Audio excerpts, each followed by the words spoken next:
سمت ابنك هاي فينام المحبة فينام ميلادا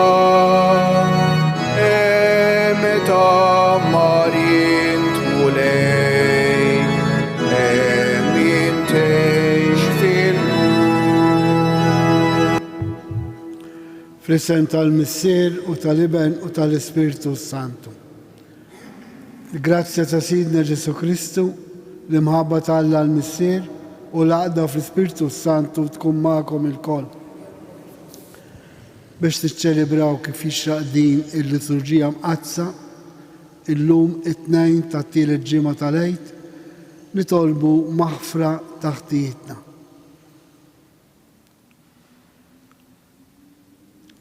Mulej, inti bid-dem għażiż tiegħek bdejt lilna bnedmin midimba, mulej ħnina. Kristu, inti bil-qawmien tiegħek tajtna ħajja ġdida, Kristu ħnina. Mulej, int isliem u l-mħabba tagħna, mulej ħnina. Iħenna lina Alla li jista' kollox jaħfrilna d-dubitna u jwassalna għal ħajja ta' dejjem. Il-udisa din nofruha għal Anthony Sammut. Nitolbu. O Alla, inturi id-dawl tal-verità tiegħek lil dawk li jitbegħdu mit-triq tajba u bekk tgħinhom jerġgħu jsibuha.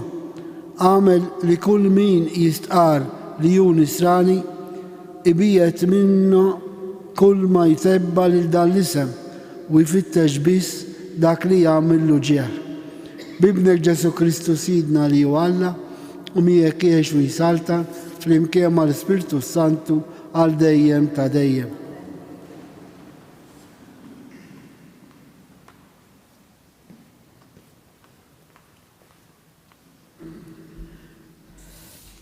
Għarem il-ktib tal-Atti tal-Apostli.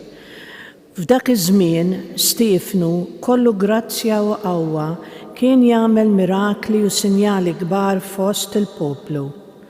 Imbagħad għammu xi wħud mis-sinagoga li għajdula tal-Meħlusejn, taċ-Ċirinej, tal-Lixandrin u ta' oħrajn miċ-Ċiliċja u mill-Asja u bdew joħduha ma' Stiefnu, imma ma kellhomx ħila jeqfulu għall-erf u għall-ispirtu li bih kien jitkellem.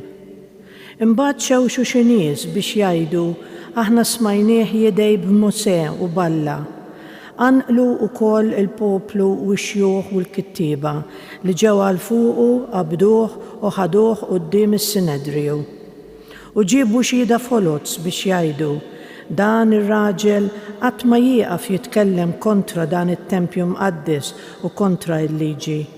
Smajnieh jgħid li dan Ġesu ta' Nażaret għad iħott dan it-tempju u jbiddel id-drawwiet li tagħna Musè. Dawk kollha li kienu bil-qiegħda fis-Sinedriju samru għajnejhom fuqu u rawlu wiċċu qisu wiċċ ta' anġlu. Il-kelma tal-mulej. Alleluja, alleluja, alleluja. Alleluja, alleluja, alleluja. Imqar jekk il-gbarat joqogħdu jqassu fuqi, fuq il-kmandamenti tiegħek jibqa' jaħseb il-qaddej tiegħek. Il-proċetti tiegħek huma l-għaxqa tiegħi, huma jagħtuni l-parir tajjeb. Alleluja, alleluja, alleluja. Triqati u rejtek u int weġibtni, għallimni l-kmandamenti tiegħek. Femni t-triq tal-proċetti tiegħek biex naħseb fuq eġubijietek. Alleluja, alleluja, alleluja. Biet minni triq il-gideb, għatini fit-tjubitek il-liġi tiegħek. Jiena għażilt it-triq tas-sewwa, ħtart għalija id-digridi tiegħek. Alleluja, alleluja, alleluja. Alleluja. Alleluja, alleluja. Il-bniedem mhux bil-ħobż biss jgħix, iżda b'kull kelma li toħroġ minn fomm Alla. Alleluja,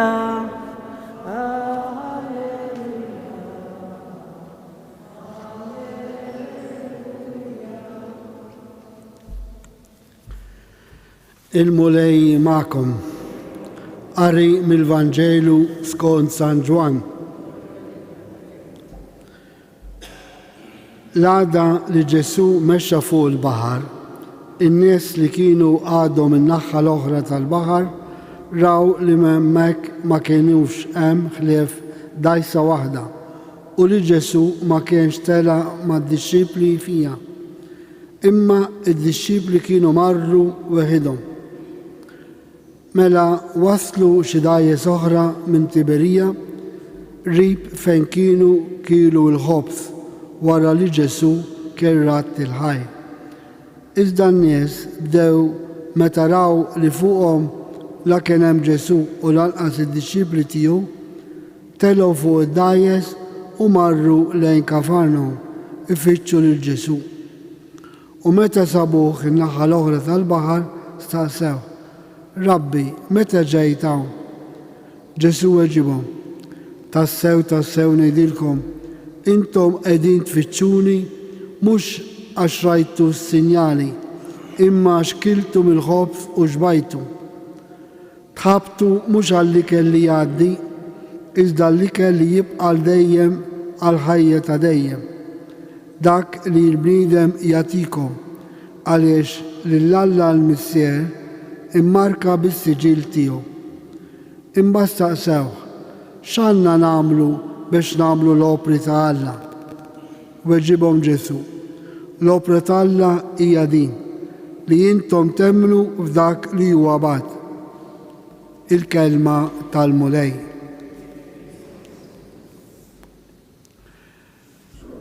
Fil-ħajja tagħna nagħmlu minn kollox biex inkunu sewwa. Allura nagħmlu proġetti, nagħmlu ċerti għażliet, ċerti azzjonijiet li naħsbu li huma tajbin. U hekk għandu jkun, imma it-tajjeb minn jiġi jew it-tajjeb x'inhu? Ġesu għalimna ċaru tont li il-bniedem ma jgħix bil-ħobż biss, imma kull kelma li toħroġ minn fomm Alla. U hawnhekk eżiż ħbieb aħna bħala nsara għandna ċerta responsabilità. Ġesu għalinna wkoll x'insaqsew x'inhija l-opra ta' Alla, li temmnu f'Ġesu u f'dak li bagħtu. Issa biex temmen f'Ġesu ifisser li Alla tant ħabbna li tagħna l-ibnu. U Ġesu tant ħabbna li taħajtu għalina bil-mewt u l-qawmien tiegħu. U allura aħna x'għandna nagħmlu? Illi l-ħajja tagħna irid tkun imdawla minn dak l-għaqal, minn dik l-għerf tal-kelma tal-Alla. X'hawnhekk il-verità? Aħna nkunu nafu x'inhi l-verità mit-tagħlim tal-Vanġelu, mit-tagħlim ta' Ġesu Kristu li l-Knisja xxandrilna. U għalhekk ir-responsabilità tagħna bħala nsara hija li naraw li ħajjitna tkun ta' tifħil il-mulej. Aħna llum ingergru u għandna raġun illi ċerti valuri, ċerti prinċipji m'għadhomx jeżistu. Imma gwaj għalina nsara li anki aħna tifna ċerti valuri, ċerti għażliet. Għaliex x'iswa ngħidu li nemmnu f'Ġesu Kristu, x'iswa li aħna niġu għall-quddies u mbagħad fil-ħajja tagħna m'hemmx għażliet għaqlin, għażliet imdawlin mill-kelma ta' Alla. Għalhekk speċjalment aħna li kuljum nisimgħu l-quddiesa, nisimgħu l-kelma ta' Alla għandna privileġġ kbir, grazzja kbira, biex insibu is-sens ferrieħi ta' ħajjitna, għax min jgħix bil-kelma li toħroġ minn fomm Alla huwa għaqli. Ġesu għalilna ħenjin dawk li jisimgħu l-kelma tiegħi u jwettquha. Allura anki aħna biex insibu ħajjitna fil-verità u ħajjitna kif jixraq, irridu nagħmlu daqsxejn ta' riflessjoni. Dak li ngħid, dak li nagħmel, dak li naħseb, huwa skont id-dawl tal-kelma talla. Jekk naħsbu li huwa hekk, qegħdin mixjin fit-triq it-tajba. Jalla il-mulej jidawlilna moħħna biex l-għażliet li nagħmlu ikunu verament għażliet insara. Kif smajna fl-ewwel qari, San Stefanu ma bażax jgħid dak li jemmen, ma bażax jgħid li huwa wara Ġesu Kristu, anke jekk imbagħad li kien ġie imsawwat u mbagħad ukoll maqtul minħabba l-isem ta' Ġesu. Aħna m'għandniex f'din is-sitwazzjoni li jaqtluna għax aħna nsara, imma jekk aħna nsara nitilfu s-sens tagħna, inkunu qisna mejtin. Għalhekk nitolbu l-Ispirtu ta' Alla jinżel fuqna, idawwalna biex kull ma nagħmlu ikun ta' tifħir għalih ukoll għall-ġid tagħna.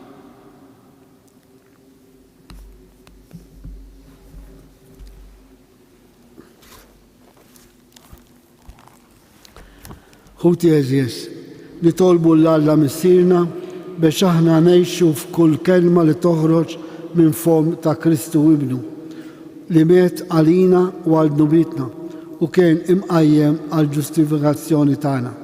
Għalhekk ngħidulu, dawwa l-mulej il-fema tagħna, dawwa l-mulej il-fema tagħna. Għad-djakoni biex jgħixu b'imħabba u ferħ il-ministeru tagħhom fix-xandir tal-kelma u l-qadi tal-foqra nitolbu. Għal-bnedmin li jemnu biss fil-valuri materjalisti biex jifmu l-importanza tal-valuri li jiġu mill-emil tal-Ispirtu talla mill-Iskrittura nitolbu. Għaż-żgħażagħ biex ma jibżgħux jiddedikaw l-enerġija tagħhom għal qadi ta' Kristu u l-Vanġelu nitolbu, dawwa l-mulej il-fema tagħna. Għenna biex l-Ewkaristija li qegħdin niċċelebraw tkun sinjal ħaj tal-fidi tagħna bl-emejjel tagħna bl-għażliet li nagħmlu li jidher fil-kelma u fil-Kristu li salvana nitolbu. Għal-morda u għal dak kollha li nisegwuna bil-mezzi soċjali biex jarfu li l-għażliet tagħna jkunu mdawlin mill-erf tal-kelma talla inkunu fitre it-tajba nitolbu. Permettuli talba bit-Taljan. Il Signore Gesù ci ha detto che la vita vale se è illuminata dalla parola di Dio, perché l'uomo non vive solo del pane, ma di ogni parola che esce dalla sua bocca. Preghiamo perché le nostre scelte, le nostre azioni siano illuminati dalla sapienza della parola di Dio. Nitolbu, preghiamo. Dawwa l-mulej il-fema tagħna. Irresqu wkoll it-tal personali tagħna. Għatina mulej Alla tagħna li nfittxu l-ikel li jibqa' għal ħajja ta' dejjem li jagħtina ibnek Ġesu Kristu fil-kelma tiegħu u fil-ħobż Ewkaristiku u li jgħix u jsaltan għal dejjem ta' dejjem.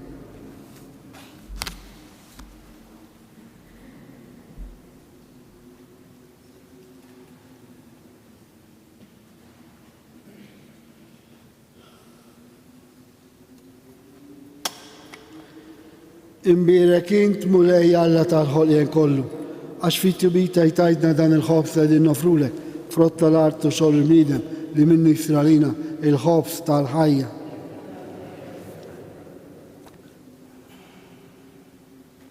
Bil-misteru ta' dal-ilma u l-imbit, nieħdu sem fin-natura divina ta' Kristu kif hu jissieħeb magħna fin-natura tagħna il-bnedmin.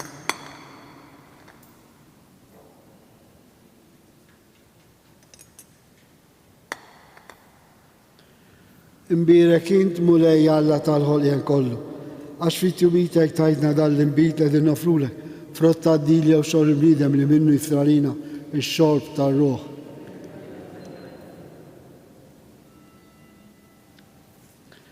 Itolbu ħuti biex is-sakrifiċċju tiegħi u tagħkom ikun joġob lill-Alla l-missier li jista' kollox.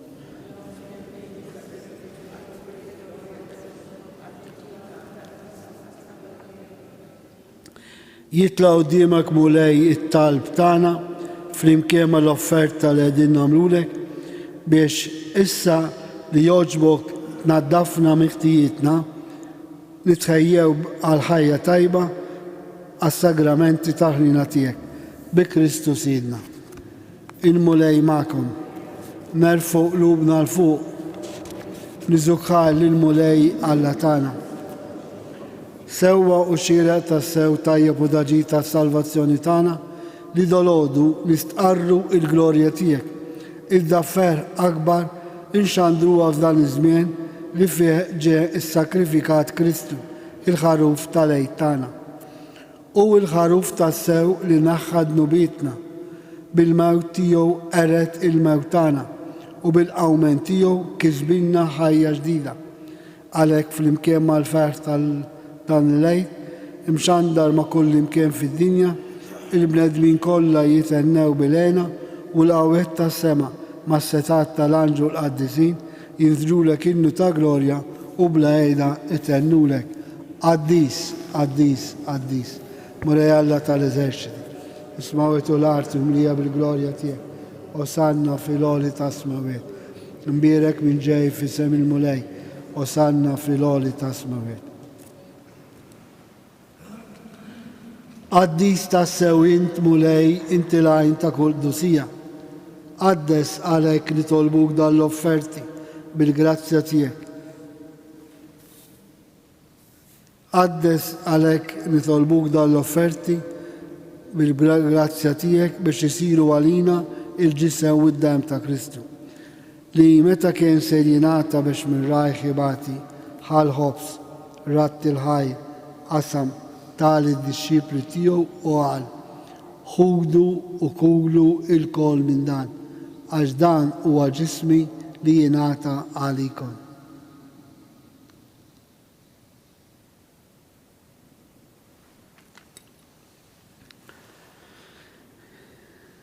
Ekku kol wara l-ikla ħal-kalċi reġerat il-ħaj tal id-disċipli tiegħu u qal: ħudu u xorbu minnu l-kol, għax dan huwa l-kalċi ta' demmi tal-patti ġdid li jibqa' dejjem.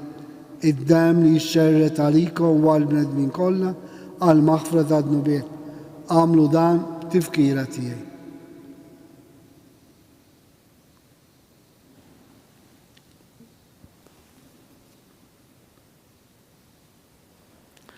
Danu il-misteru tal-fidi inħabru l-mettijek mulej nxandi bil-ferqa nistennek sa ma tiġi bil-glorja. Għalhekk aħna u nagħmlu dan tifkira tal-mewt u l-awmien ta' Sidna Ġesu Kristu, nofrulek mulej il-ħobż tal-ħajja u l-kalċi tas-salvazzjoni. U rodurek ħaj, għax għoġbok tilgħana hawn quddiemek biex naħduk. U miċ-ċokontani tolbu l-Ispirtu Santu jaqgħadna f'ġisewijiet lilna jieħdu sehem il-ġisew id-dem ta' Kristu. Ftakar mulej fi knisja tiegħek imxerda mad-dinja kollha, wetta fl-imħabba flimkien mal-Papa Franċesku, mal-Isqof tagħna Anton, mal-Ministri u l-poplu li jint għażilt għalik. Ftakar fil-qaddej tiegħek Anthony Sammut li jogħġbok issa jaħlu għal għandek minn di-dinja. Ftakar f'ħutna dawk li raqdu bit-tama tal-qawmien, daħħal quddiemek il-mejtin kollha fid-dawl tas-seb tiegħek. Ħen għalina l-kol nitolbuk, għatilina wkoll il-wirt tal-ħajja ta' dejjem, flimkien mal-Verġi Mqadsa u Malla Marija, San Giusepp, l-Apostli, San Ġorġ Preka u l-qaddisin kollha li jgħixu fil-biberija tiegħek sa mill-bidu tad-dinja. Għamel li magħhom infaruk u nsebħuk Ġesu Kristu ibnek. Bi Kristu, ma' Kristu u fi Kristu, jingħata lilek Alla missier li tista' kollox, flimkien mal-Ispirtu Santu, kull ġew glorja għal dejjem ta' dejjem. Ġesu għarrafna l-imħabba ta' Alla l-missier. U allura għarrafna wkoll id-dinjità tagħna bħala ulet Alla. U nkunu tassew ulet Alla jekk inwettqu ir-rida tiegħu bażliet għaqlin imdawli mill-kelma tiegħu. Nitolbu għalhekk kif għallimna. Missierna li inti fis-smawet jitqaddes ismek, tiġi saltnatek, ikolli tritint kif is-sema jidha fl-ard. Ħobżna ta' kuljum għatina llum, aħfrilna d-nubitna, bħalma naffru l-minu ħati għalina, la ddaħħalniex fid-ġrib irdar iżda mid-deni. Eħlisna nitolbuk mulej minn kull deni, għatina fit-tiba u ħina tiegħek il-paċi fi żmienna, biex inkunu ħilsa dejjem mid-dnub u mħarsa minn kull inkwiet. Aħna u nistennew u nittamaw ilejna u l-miġġa tas-Salvatur tagħna Ġesu Kristu. Mulej Ġesu Kristu, li għedt l-apostli tiegħek inħallilkom isliem nagħtikom isliem tiegħi. La tħares lejn nubitna, iżda ħares lejn il-fidi ta' Kristja tiegħek. Għati jaslem u laqda li jintrit fija, int li tgħix fis-saltan għal dejjem ta' dejjem. Il-paċi ta' Ġesu tkun dejjem magħkom. Għatu sinjal ta' paċi li xulxin. Il-ġisem u d-dam ta' Kristu f'dan il-kalċi li ser nitqarblu bihom ikunu jiswewna għal ħajja ta' dejjem. Ħaruf talla li tneħħi d-nubet ta' dinja ħanna. Ħaruf talla li tneħħi d-nubet ta' dinja. Ħaruf talla li tneħħi d-nubet ta' dinja. Danu Ġesu, danu l-ħaruf talla li jneħħi d-nubet ta' dinja. Ħenjin aħna l-mistidna għall-ikla tal-ħaruf.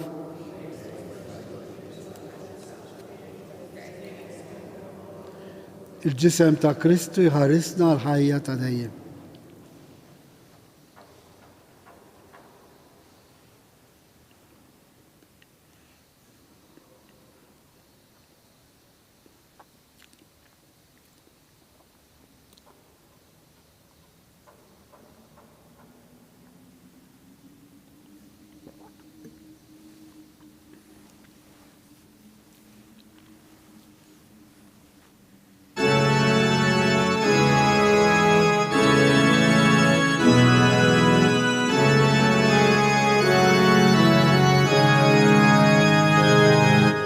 Imbirek mulej għal dejjem u imbirek li semgħaddis tiegħek. Alleluja, alleluja. Int li ħlaqti s-sema u l-ard, Alla kbir mulejn tal-għaloni,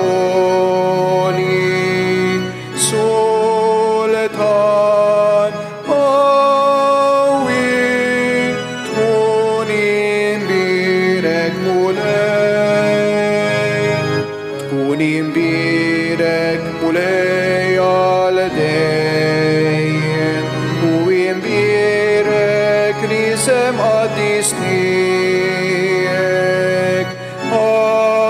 Alleluja, alleluja. Salvatur li fdejtna l-kol, int li tina ħajja u tama ġdida. Għaddis għawi, tkun imbirek mulej, tkun imbirek mulej għal dejjem, u imbirek li semgħaddis tiegħek. Alleluja, alleluja.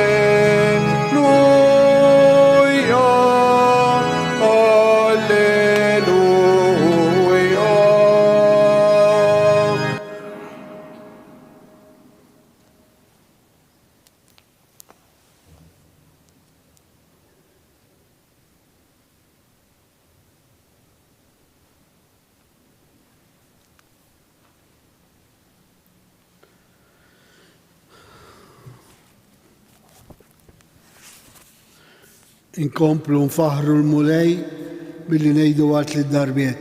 Il-mulej għam tassew mill-luwiet, alleluja, alleluja. Il-mulej għam tassew mill-luwiet, alleluja, alleluja. Il-mulej għam tassew mill-luwiet, alleluja, alleluja. Il-mulej għam tassew mill-luwiet, alleluja, alleluja.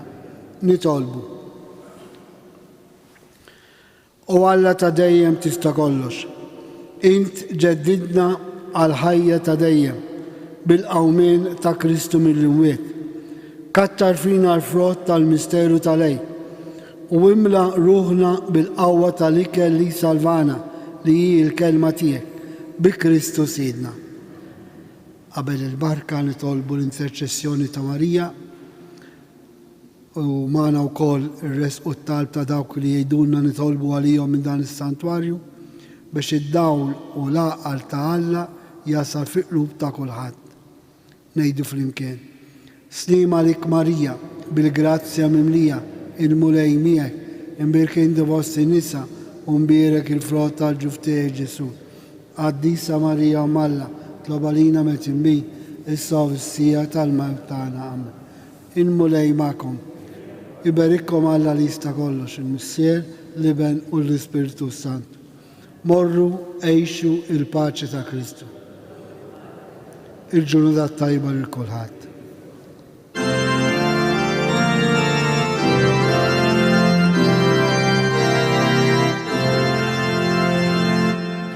Maria jifraħu tenna, alleluja, għax